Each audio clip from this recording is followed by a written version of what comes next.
And now I'd like to introduce Mark Kovtan. We've known each other several years. He works at Parker Hannifin, and he's the controller for the Racor division. They have a plant in Beaufort, South Carolina, which is really stunningly good. And he's going to show you how they've applied lean accounting methods. Mark. Thank you, Brian, and good afternoon. As Brian mentioned, I work for Parker Hannifin, the Racor division, and I've been there 24 years. And I've had an interest in lean accounting probably for 20 years. A good time in my career where I'm finally getting to actually do something with lean accounting. So Parker Hannifin is a producer of motion and control products. We make a lot of things that go into hydraulic, pneumatic systems that control the movement of various things. Racor, we have global facilities, but in the United States we have 3 locations. Modesto, California, where I'm located, is the division headquarters. We have a plant in Holly Springs, Mississippi, and then the one in Beaufort, South Carolina, which is the one that we focused our lean accounting on. The Beaufort plant, it produces oil and fuel filtration systems for diesel engines. Their sales are 80% to the OEM side, 20% to the aftermarket. Some of our major customers are International Truck and Engine, John Deere, Volvo. We have about 140 employees at the plant and about 80,000 square feet. As Brian mentioned, Beaufort has a lot of lean principles being practiced, and so there's some things that were in place that allowed us to do some lean accounting, and they're completely on pull systems. Everything there is run primarily on Kanban or some type of pull signals. A lot of visual controls and visual systems are utilized in the plant. One-piece flow, so there's virtually no work in process from an accounting standpoint. Every cell has its own measurements, day by the hour boards, which are translated to weekly and monthly measurements. And we're organized and managed by value streams. This has resulted in a low days of sales inventory. We're at about 20 days of inventory, and actually about 3 to 4 of those days are finished goods at our customer. Customer service, 98%, so we're doing it with low inventory. The next thing we had to do is we had to get started with lean accounting. We quickly realized back in 2000 that the traditional accounting isn't going to cut it anymore. So we had to do something in the accounting world to change. What we did is we started a lean accounting roundtable. And this too was corporate-led. We established a director of lean accounting. We had several divisions come together. And then we also looked at outside resources to help facilitate the learning and the change. It happened to be BMA was our, and so we tried to meet quarterly. So we tried to create a knowledge base within the corporation. And our purpose was to kind of learn what lean accounting was. And this is 6 years ago. And as many of you today are trying to learn it, 6 years ago there was not a lot of resources out there to teach us lean accounting. But we were hoping to develop accounting methods and address the roadblocks that we knew were going to exist to make this change. And when we went into this, we thought, this is in 2000, we thought, the next year, 2 years at most, we're going to come up with a template that all the accountants can use, and then they can plug it in and they'll be able to do lean accounting. It's 6 years later, we don't have that template. But we understand much better what lean accounting is and how to implement it. Part of it also from this roundtable is we developed training workshops that we could take to the divisions, kind of teach them what lean looks like. We would try to use some real data from the locations and help them create implementation plans. We also developed our own assessment tool or maturity path to help guide the division accounting people into how to make the transformation and areas to work on. Because as we go down this, each division is a little different on how far they're progressing, what they're doing. As a result, that kind of affects how much lean accounting you can implement. So when I came to Beaufort, we kind of came up with the objective is we wanted to eliminate transactions, which would reduce cost, provide simple and meaningful reporting, and we also wanted to implement what we would say was actual costing to get away from standards, and then improve the accountability and empowerment of the employees. Because we knew from the old traditional reporting, there was no accountability that we could hold them to. We could barely explain the standards to ourselves, let alone the operations people, particularly in a lean environment. So kind of creating the lean accounting system, we kind of sat and brainstormed different options about how we can eliminate transactions, which is our objective, without losing control. The standard cost system was there for control purposes. You were able to understand how you're performing. Whether it was working or not, it was perceived to be a control point. And when we were going to take that away, we had to demonstrate that we weren't losing control of the business. With these options that we came up to, we kind of had to evaluate how we were going to record the information and report whatever we needed to report, because each one is a little different. And I think kind of important to determine the level of risk or comfort you have with each of the options. We had a lot of people giving us suggestions of what they thought we should do, and what it boiled down to is that we had to be accountable as the controller and my accountant on the results. And so we had to choose some options that we were comfortable with, knowing that we're going to make continuous improvements and we're going to change it down the road. And also when we're looking at the options, are we maintaining these lean practices? But when you take away your traditional systems, you're going to rely on some of these lean practices. And if they're not being sustained, you have some risk. And employee buy-in, kind of that communication aspect of getting people to buy into what you're going to do. Early on, people said, go ahead, looks good, do it, do your accounting thing. But when they saw it was going to impact them, there was kind of some walls that went up, some resistance. And it was due to lack of understanding. Before we made the change, we had to get that buy-in. Create an implementation plan. You want to make sure you get all your bases covered. And then you get the buy-in from management. It's going to be drastically different. You want to make sure they understand it. Now, a little bit about what we did before I get into some of the details. We eliminated the MRP system, the perpetual system, the labor reporting system. It's gone. I do not have a computerized perpetual system. The materials people and the operations people, they don't have an MRP schedule. It's all on a pull system, visual controls. So what I do each month is we go out and count the inventory. It takes us about 2 to 3 hours. We go out and count it the last day of the month. And I'll get a little bit of detail how we evaluate it, but we put a value on it. I put that on the balance sheet. I'm done. Now, what is cost of goods sold?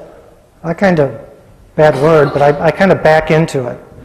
I know everything I purchased, so I can write that off, plus any change in inventory. So now my income statement, it has a cost of goods sold. It's one big number. I don't have a 150-page report behind it telling me the gross margin by part number. It's just a number. So I've basically eliminated my cost accounting system, perpetual system, MRP system. So back to we create an implementation plan. I think, just common sense, you want to do that with whatever you're working on. We made some drastic changes, so back to we wanted to make sure certain things were in place and also that we could eliminate certain things. One of the other things we did is once we came up with this plan, we went through kind of a lengthy review process. First thing is we got obviously approval from management.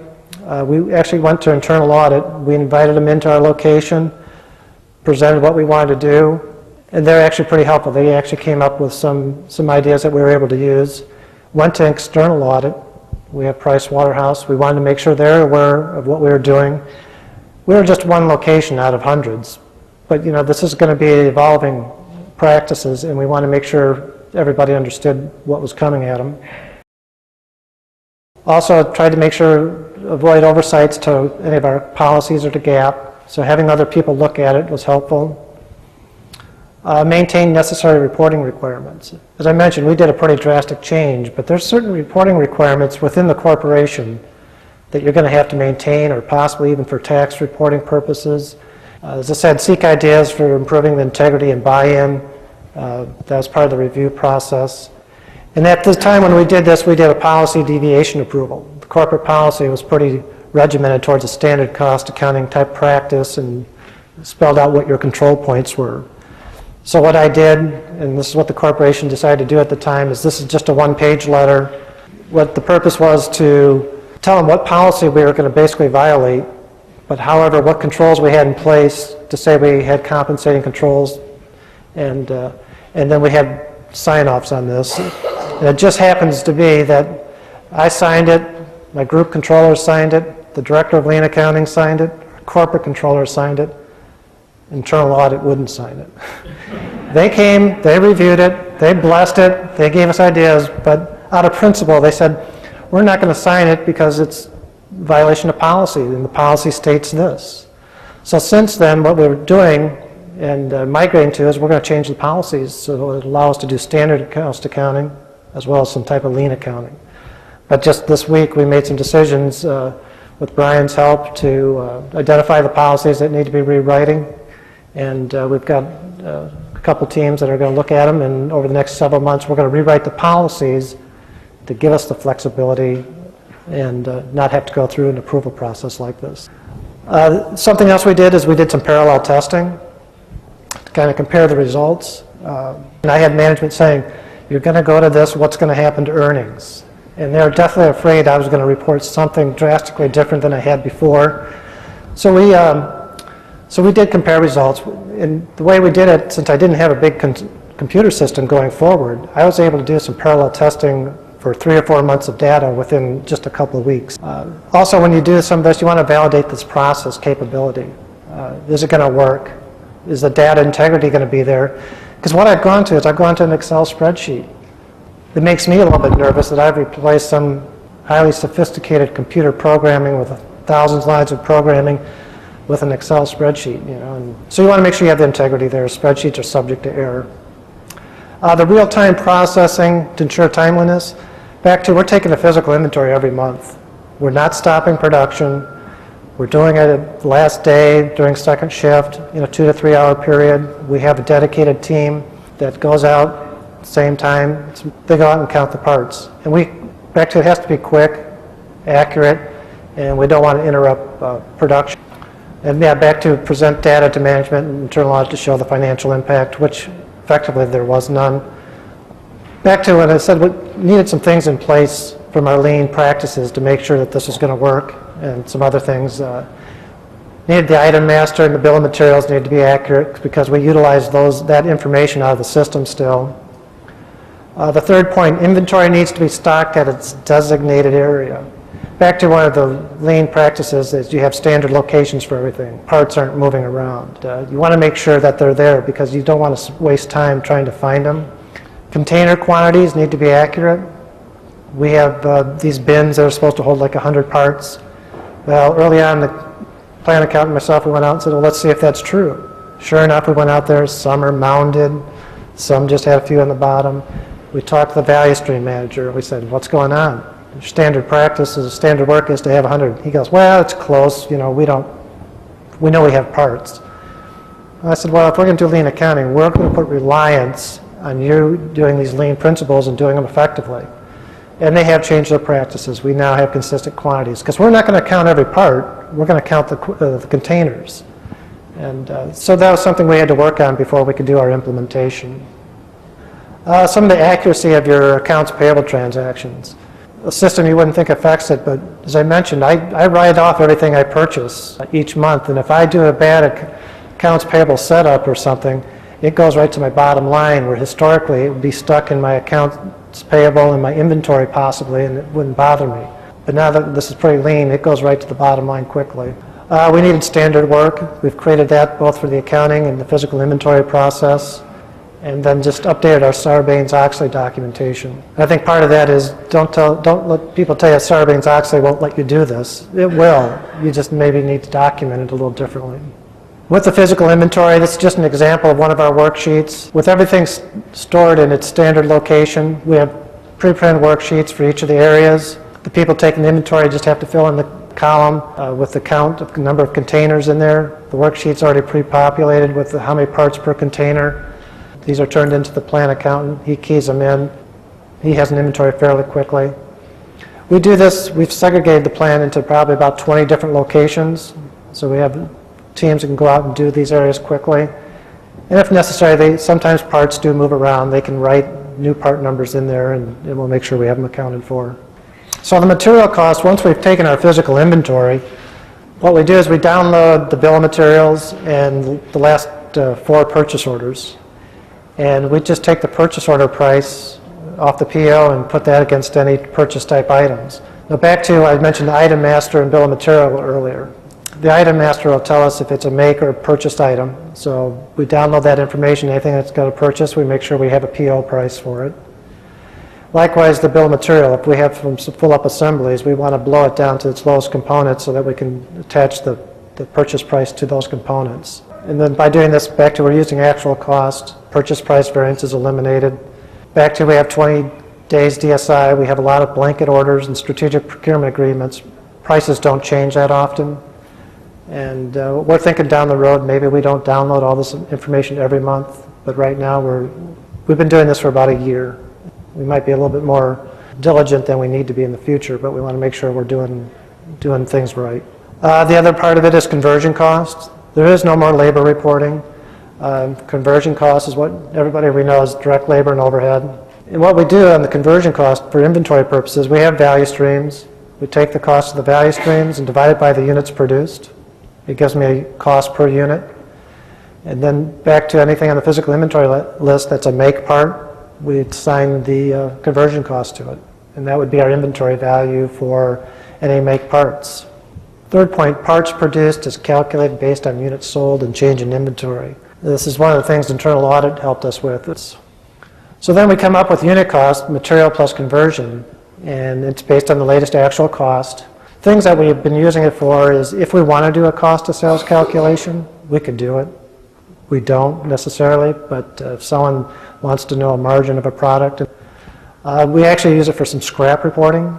Financially, we determined we don't need scrap on the P&L. And our corporate standard has a scrap line.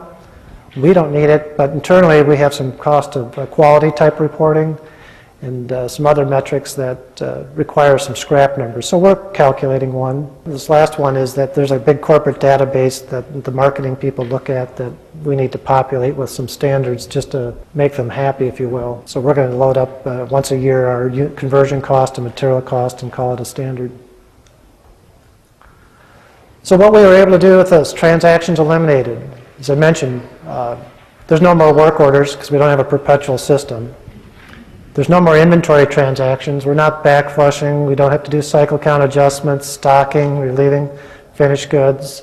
Labor reporting, that's gone away. Supplier invoices, we're actually paying some suppliers based on consumption.